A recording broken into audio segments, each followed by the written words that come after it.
Comment on peut faire pour stimuler les muscles du dos? Ce sont des muscles qui sont importants du dos et du tronc. Ce sont des muscles qui sont importants à la santé du dos, qui sont importants aussi à la santé du bassin. Donc, on va regarder un peu ces muscles et je vais surtout vous montrer des exercices qu'on peut faire pour stimuler les muscles du tronc. Avant toute chose, on doit se rappeler que les muscles du tronc participent à la stabilité du corps, notamment le dos et le bassin.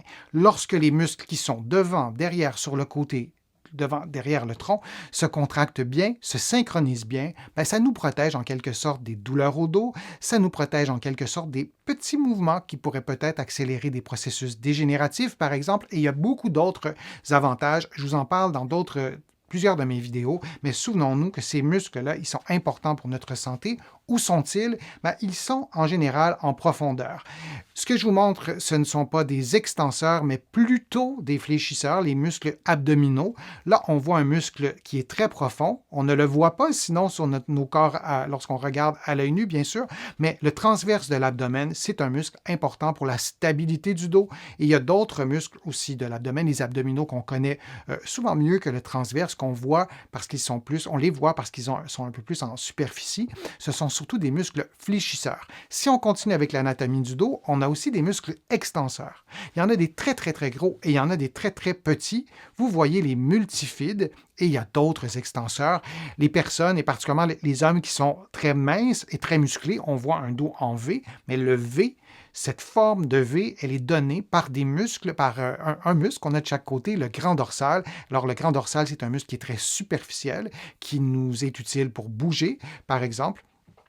Mais les petits muscles du dos, comme vous le voyez, les multifides, ce sont des muscles qui donnent beaucoup de stabilité au dos. Et lorsqu'on est assis, lorsqu'on est très sédentaire, ces muscles-là ne sont pas beaucoup stimulés. C'est intéressant de les stimuler par des exercices.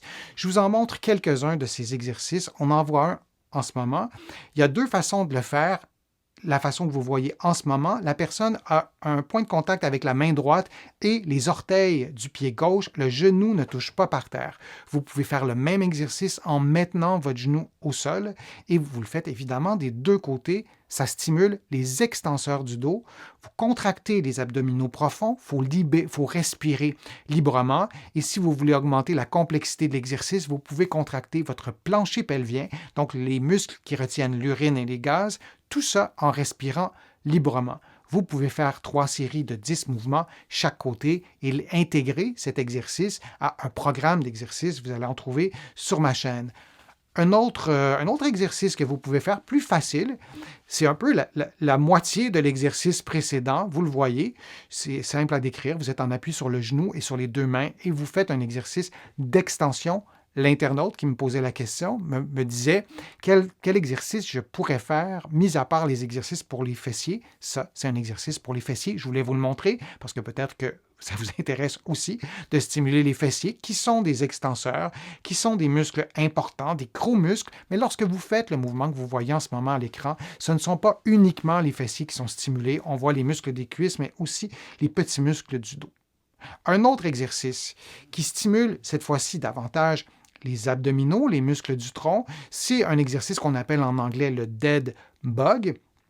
Et vous faites un mouvement vers l'arrière du bras et vous dépliez la jambe opposée et vous le voyez, vous inversez le mouvement et vous le répétez. Vous pouvez le faire pendant une dizaine de fois chaque côté. Vous pouvez aussi le faire pendant 1 minute. Ce qu'on souhaite, c'est que ça force. Si c'est trop facile, vous ajoutez peut-être des poids aux chevilles et aux poignets. Si c'est trop difficile, vous réduisez l'amplitude des mouvements.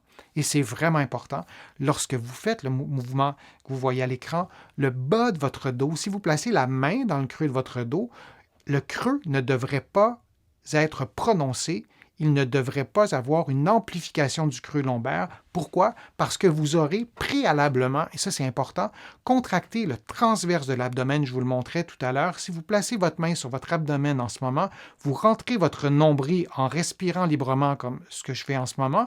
Vous n'avez pas entendu dans ma voix que j'avais contracté un muscle.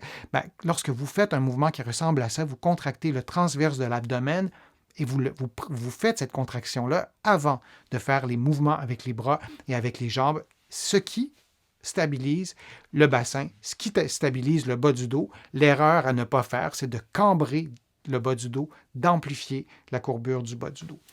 Les paramètres, 3 fois par semaine, idéalement pendant un 20-30 minutes, ça pourrait être une bonne façon de faire. Si ce sont des exercices, vous pouvez faire des répétitions, 2-3 séries de 8 à 12 mouvements. L'important, c'est qu'après avoir fait votre entraînement, vous devez sentir que ça a travaillé, que vos muscles sont un peu fatigués. Il faut avoir un effet d'entraînement.